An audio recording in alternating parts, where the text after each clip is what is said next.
횃불이 농부의 얼굴을 비추었습니다. 수십 명의 도적이 에워싼 가운데 한 사내가 천천히 앞으로 걸어 나왔지요.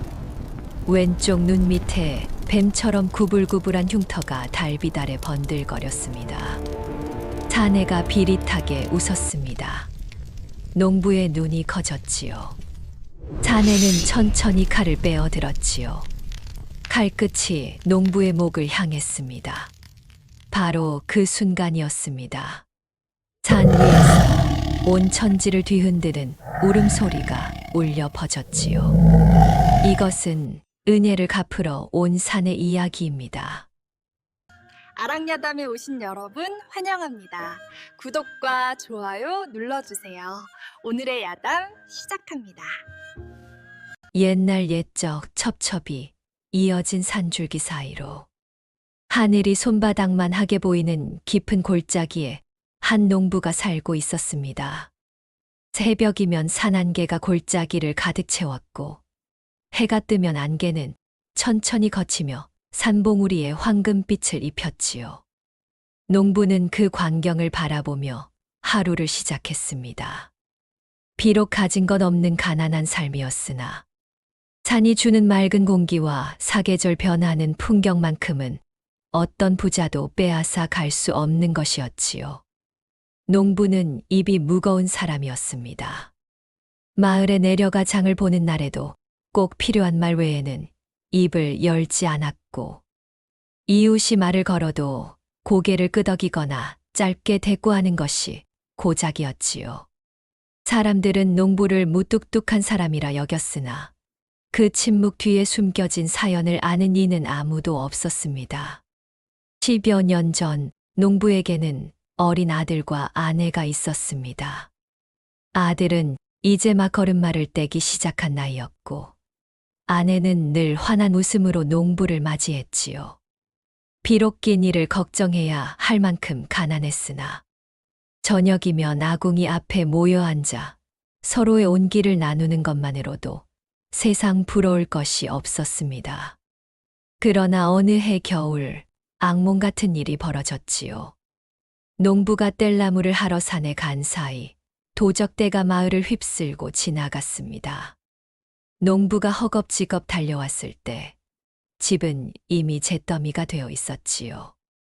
불길 속에서 아내와 아들을 찾아 헤맸으나 끝내 손끝 하나 잡지 못했습니다.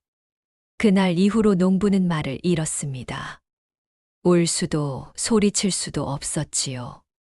가슴 속에 검은 돌덩이 하나가 박혀 그것이 목구멍을 틀어막은 것 같았습니다. 농부는 타버린 집터 위에 새우막을 짓고 아무것도 바라지 않는 하루하루를 살아갔지요. 그해 가을은 유난히 아름다웠습니다. 단풍이 산 전체를 붉게 물들였고 하늘은 쪽빛으로 맑았지요.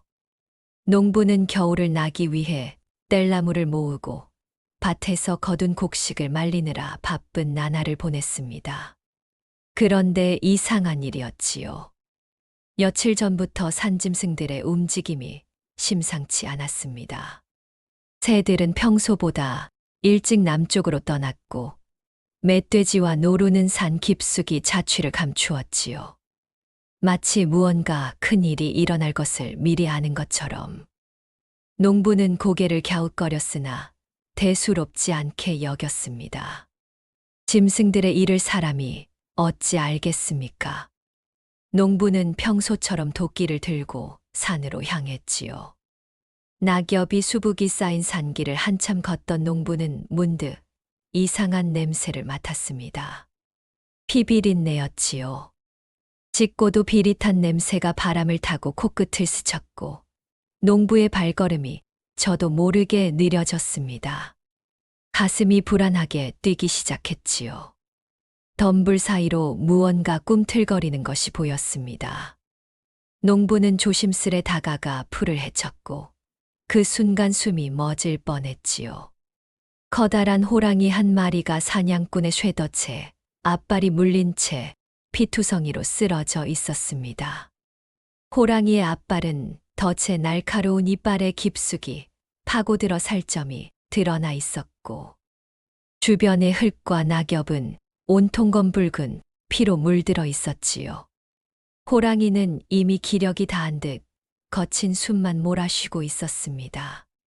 순간 농부의 온몸이 굳어버렸습니다. 산에서 호랑이를 만나면 죽은 목숨이나 다름없다는 것은 어린아이도 아는 상식이었지요. 지금 이 자리를 피해 달아나면 살 수 있었습니다. 호랑이는 덫에 묶여 움직이지 못하니 뒤도 돌아보지 않고 달리기만 하면 되는 일이었습니다. 농부의 다리가 떨렸지요. 도망쳐야 한다는 본능이 소리쳤습니다. 그러나 농부는 움직이지 못했습니다. 호랑이의 눈을 보았기 때문이었지요. 산군의 눈은 사나움도 분노도 아니었습니다. 깊은 고통과 체념이 일렁이는 그 눈동자가 10여 년 전 잿더미 속에서 가족을 찾아 헤매던 자신의 눈과 닮아 있었지요. 농부는 한참을 망설이다 결국 무릎을 꿇었습니다. 죽으면 어떠하리. 어차피 가족을 잃은 뒤로 삶이란 것이 덤으로 사는 것이나 마찬가지였으니까요. 눈앞에서 고통받는 생명을 외면하고 살아간들 그것이 무슨 삶이겠습니까? 농부는 떨리는 손으로 쇠덫의 톱니를 벌렸습니다. 녹슨 쇠가 삐걱거리며 벌어지고 호랑이의 피 묻은 발이 덫에서 빠져나왔지요. 농부는 품에서 누더기 천을 꺼내 호랑이의 상처를 정성껏 감싸 주었고 근처 샘에서 물을 떠다가 호랑이의 입가에 적셔 주었습니다. 호랑이는 그 물을 받아 마시며 농부를 가만히 바라보았지요. 그 눈빛 속에서 농부는 무언가 따스한 것이 흐르는 것을 느꼈습니다. 해가 기울 무렵 호랑이가 천천히 몸을 일으켰습니다. 세 발로 힘겹게 선 산고는 농부를 한참 바라보다가 아무런 소리도 내지 않은 채 숲속으로 사라져갔지요. 농부는 그날 있었던 일을 누구에게도 말하지 않았습니다. 스스로도 굳이 되새기지 않았지요. 그 일은 그렇게 농부의 가슴 속에만 묻힐 줄 알았습니다. 그로부터 보름쯤 지났을 무렵 산 아래 마을에 불길한 소문이 돌기 시작했습니다. 장에서 돌아온 이웃 노인이 농부를 붙잡고 낮은 목소리로 속삭였지요. 글쎄, 큰일 났네. 인근 고을에 도적대가 나타났다는구먼. 그것도 100여 명이 넘는 큰 무리라 하네. 농부는 고개를 끄덕였으나 별다른 반응을 보이지 않았습니다. 산골까지 도적이 올 리 없다고 생각했기 때문이지요. 노인이 목소리를 더욱 낮추었습니다. 그런데 말이야, 그 도적대 두목이 예사놈이 아니라더군. 옛날에 관군이었다는데 칼솜씨가 귀신 같아서 10명이 덤벼도 못 당한다는 게야. 게다가 노인은 주변을 두리번거리더니 더욱 작은 소리로 말했지요. 10여 년 전에 이 근처 마을들을 쑥대밭으로 만든 놈이 바로 그자라는 소문이 있어. 그 순간 농부의 눈빛이 흔들렸습니다. 불안이 현실이 되기까지는 오래 걸리지 않았습니다. 며칠 뒤 인근 고을의 관아가 습격당했다는 소식이 전해졌지요. 사또는 도적들에게 목이 베었고 관아에 있던 곡식과 무기는 모조리 약탈당했습니다. 그런데 더욱 끔찍한 것은 그 다음이었지요. 도적들은 관아의 아전들을 죽이는 것으로 만족하지 않았습니다. 마을 사람들을 한 곳에 모아놓고 그중 몇을 골라 칼로 베어 죽이며 즐거워했다 합니다. 살아남은 자들은 이를 딱딱 부딪히며 전했지요. 두목놈이 웃으면서 사람을 죽입니다. 사람이 아닙니다. 짐승도 저리 잔인하지는 않을 것입니다. 산골 마을에도 공포의 그림자가 드리워졌습니다. 저녁이면 사람들은 일찍 문을 걸어 잠갔고 밤에 바람 소리만 들려도 혼비백산하여 숨을 죽였지요. 관아가 무너진 후 조정에서 급히 토벌대를 보냈습니다. 그러나 토벌대는 번번이 패하여 돌아왔지요. 도적들은 산세를 훤히 꿰뚫고 있었으며 관군을 유인의 협곡에 몰아넣은 뒤 몰살시켰습니다. 간신히 목숨을 건져 도망친 군졸들은 혼이 빠진 얼굴로 말했습니다. 도적들이 귀신처럼 어둠 속에서 나타났다가 사라집니다. 횃불을 들어도 소용없습니다. 어디서 칼이 날아오는지도 모르고 쓰러집니다. 도적들의 기세는 하늘을 찔렀고 백성들은 도망칠 생각조차 접었지요. 그리고 농부는 밤마다 악몽에 시달리기 시작했습니다. 불타는 집, 가족을 부르는 자신의 목소리, 그리고 잿더미 속에서 발견한 아내의 놀이개. 10여 년 동안 애써 묻어두었던 기억들이 되살아나 농부의 잠을 갉아먹었지요. 도적대의 두목은 검은 뱀이라 불리는 자였습니다. 한때 관군의 장교였으나 상관을 죽이고 도망쳐 산적이 되었다는 자로 왼쪽 눈 밑에 뱀처럼 구불구불한 흉터가 있어 그런 별명이 붙었지요. 검은 뱀은 사람 목숨을 파리 목숨으로 여겼고 죽이는 것 자체를 즐기는 흉악한 자였습니다. 검은 뱀이 부하들을 모아놓고 말했습니다. 고을은 이제 털 것이 없다. 산골로 가자.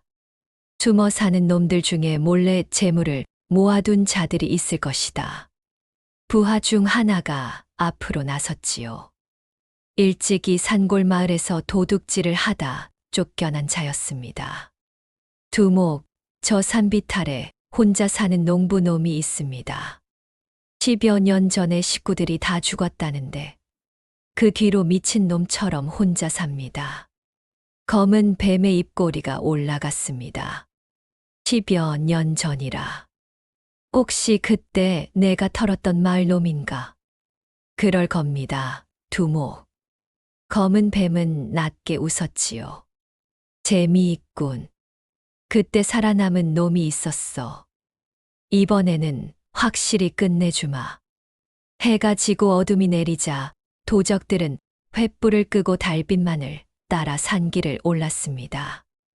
앞장선 자가 속삭였지요. 이 길로 가면 농부놈의 집이 나옵니다. 마을에서 가장 외진 곳이라 아무도 모를 겁니다. 검은 뱀은 고개를 끄덕였습니다. 달빛 아래 그의 왼쪽 눈밑 흉터가 뱀처럼 꿈틀거렸지요. 먼저 그놈을 죽이고 새벽에 마을로 내려간다. 달 굴기 전에 끝낸다. 도적들은 소리 없이 산을 올랐습니다. 100여 명이 넘는 무리가 어둠 속을 누비며 농부의 집을 향해 다가갔지요. 그들이 지나간 자리에는 풀 하나 움직이지 않았고 새 한 마리 울지 않았습니다.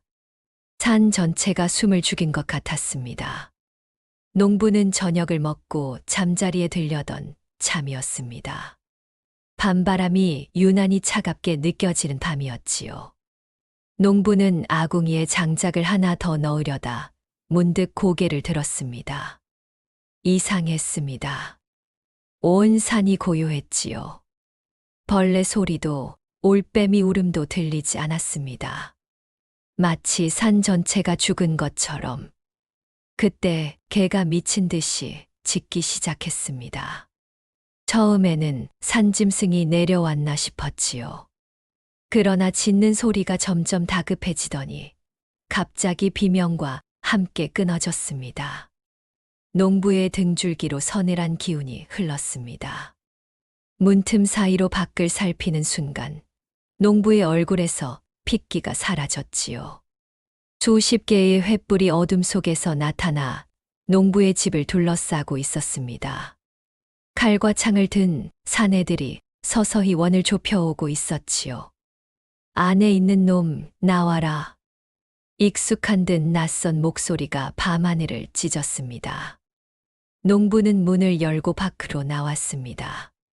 횃불 너머로 한 사내가 앞으로 걸어 나왔지요. 왼쪽 눈 밑에 뱀처럼 구불구불한 흉터가 있는 자였습니다. 오랜만이군. 검은 뱀이 비릿하게 웃었습니다. 기억하나?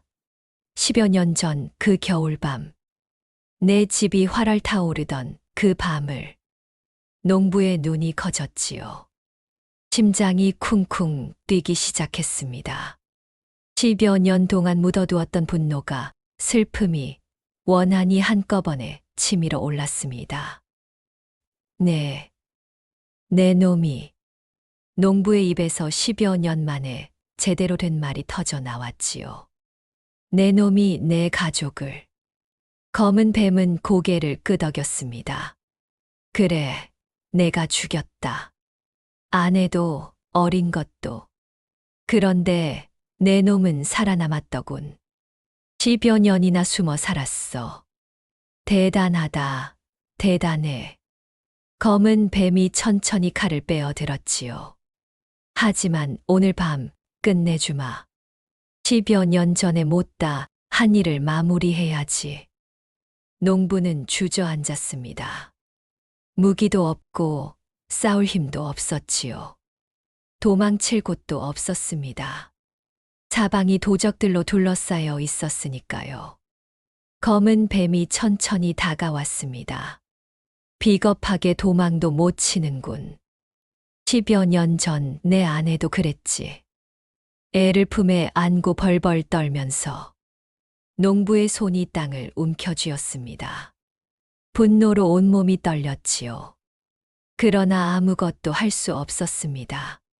속수무책으로 죽음을 맞이해야 했던 10여 년 전 그날처럼. 농부는 눈을 감았습니다.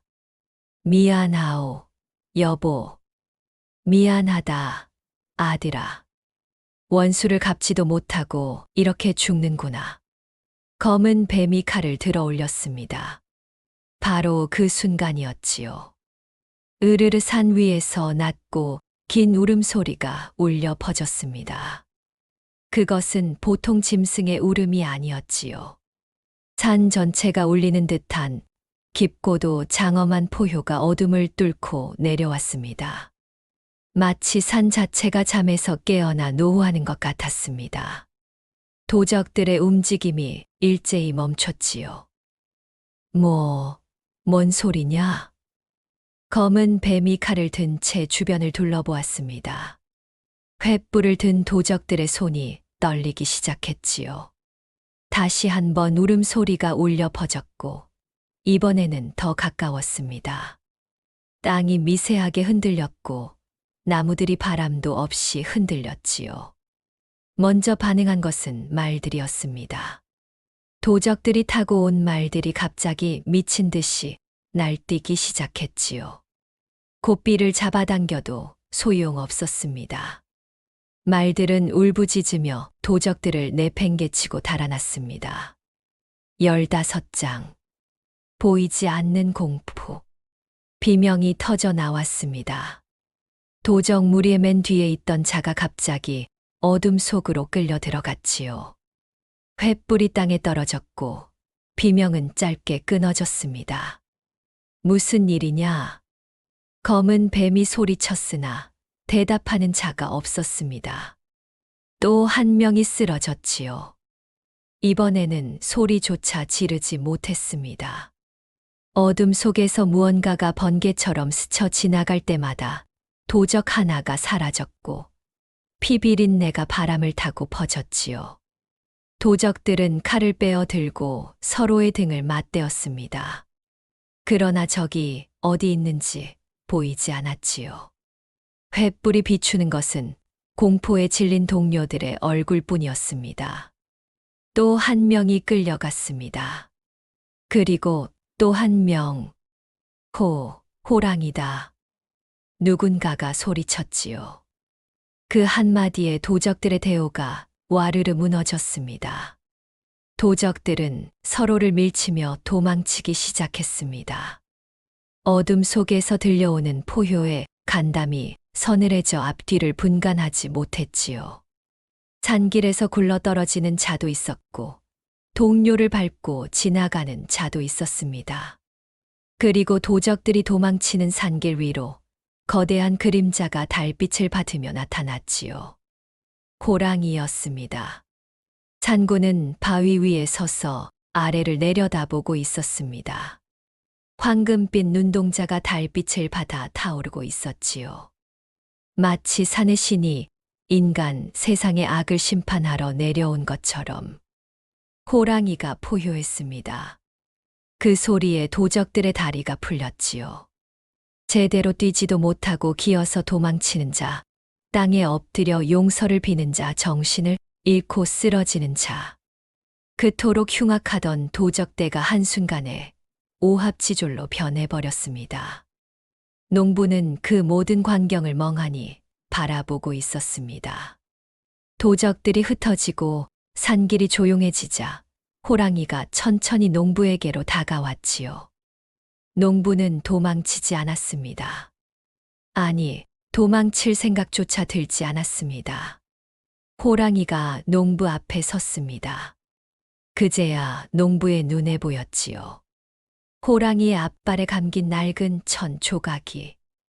그것은 보름 전 농부가 직접 호랑이의 상처를 감싸 주었던 바로 그 천이었습니다. 농부의 눈에서 눈물이 흘러내렸습니다. 네, 내가 나를 살려준 것이냐. 호랑이는 대답 대신 농부를 가만히 바라보았지요. 그 눈빛 속에서 농부는 보름 전 숲속에서 느꼈던 그 따스함을 다시 느꼈습니다. 그러나 끝이 아니었습니다. 이 망할 짐승아. 검은 뱀이 도망치지 않고 숨어있던 칼을 들고 달려들었습니다. 조심해. 농부가 소리쳤지요. 호랑이가 몸을 돌렸습니다. 검은 뱀의 칼이 허공을 갈랐고 호랑이의 앞발이 번개처럼 휘둘러졌지요. 검은 뱀의 칼이 부러져 날아갔습니다. 검은 뱀은 땅에 쓰러졌고 호랑이는 그 위에 올라섰지요. 낮게 으르렁거리며 날카로운 이빨을 드러냈습니다. 자, 살려주오. 검은 뱀이 바지에 오줌을 지리며 용서를 빌었지요. 10여 년 전 수많은 사람의 목숨을 앗아갈 때는 눈 하나 깜짝하지 않던 자가 자신의 목숨 앞에서는 비굴하게 목숨을 구걸했습니다. 호랑이는 검은 뱀을 내려다보았지요. 그리고 농부를 돌아보았습니다. 마치 묻는 것 같았습니다. 이 자를 어떻게 하겠느냐고. 농부는 한참을 망설였습니다. 10여 년 전 이 자가 농부의 모든 것을 앗아갔지요. 아내도 아들도 웃음도 말도. 농부의 삶은 그날 이후로 무너졌고 10여 년이라는 세월을 지옥 같은 나날 속에서 보냈습니다. 죽여 마땅한 자였습니다. 호랑이의 이빨에 물려 죽어도 할 말이 없는 자였지요. 그러나 농부는 고개를 저었습니다. 놓아 죽어라. 호랑이가 농부를 바라보았지요. 이 자를 죽인다 해도 내 가족이 돌아오지는 않는다. 그리고 농부는 쓰러진 검은 뱀을 내려다보았습니다. 이렇게 비굴하게 목숨을 구걸하는 것을 보니 이미 충분한 벌을 받은 것 같구나. 호랑이는 한참 동안 농부를 바라보다가 천천히 검은 뱀에게서 물러났지요. 검은 뱀은 벌벌 떨며 기어서 도망쳤습니다. 그리고 다시는 그 산에 발을 들이지 않았지요. 날이 밝았습니다. 마을 사람들이 두려움에 떨며 밖으로 나와 보니 산길 곳곳에 부러진 무기와 찢어진 옷가지가 흩어져 있었지요. 그러나 농부의 집은 무사했고 마을도 무사했습니다. 사람들은 농부에게 물었지요. 그날 밤 무슨 일이 있었소? 호랑이를 보았소? 농부는 대답하지 않았습니다. 다만 산을 올려다보며 담담히 미소 지을 뿐이었지요. 며칠 뒤 농부는 몰래 산으로 올라갔습니다. 호랑이를 살려주었던 그 자리에 정성껏 음식을 차려놓고 오래도록 절을 올렸지요. 고맙다. 정말 고맙다. 호랑이는 나타나지 않았으나 농부는 알고 있었습니다. 산군이 어딘가에서 자신을 지켜보고 있음을. 세월이 흘러 그날 밤의 일은 마을에 전설처럼 전해졌습니다. 사람들은 말했지요. 그날 밤 마을을 지킨 것은 산신령이었다고, 은혜를 갚으러 온 산의 신이었다고. 옛말에 이르기를 짐승도 은혜를 알면 반드시 갚는다 하였습니다. 덫에 걸려 죽어가던 짐승을 살려준 작은 선의가 10여 년 묵은 원한까지 풀어주는 큰 은혜로 돌아온 것이지요. 하물며 사람이야 어떠하겠습니까? 받은 은혜를 잊지 않고 어려울 때 그 은혜를 되갚는 것이야말로 사람이 사람다울 수 있는 까닭입니다. 그리고 또 하나, 농부는 원수를 눈앞에 두고도 복수하지 않았지요. 원한을 원한으로 갚으면 원한은 끝이 없습니다. 농부는 복수 대신 용서를 택했고, 그로 인해 비로소 10여 년 동안 자신을 올가매던 어둠에서 벗어날 수 있었지요. 농부는 그 후로도 오래오래 산골에서 살았습니다. 예전처럼 말은 없었으나 가끔 밤하늘에 울려 퍼지는 호랑이의 울음소리를 들으며 담담히 미소 짓곤 했다고 전해집니다. 마치 오랜 벗의 안부를 확인하듯이. 그리고 마을 사람들은 오래도록 기억했습니다. 그날 밤 은혜를 갚은 것은 호랑이이자 산 그 자체였음을요. 시청해주셔서 감사합니다. 구독과 좋아요 감사합니다. 늘 행복한 하루 되세요.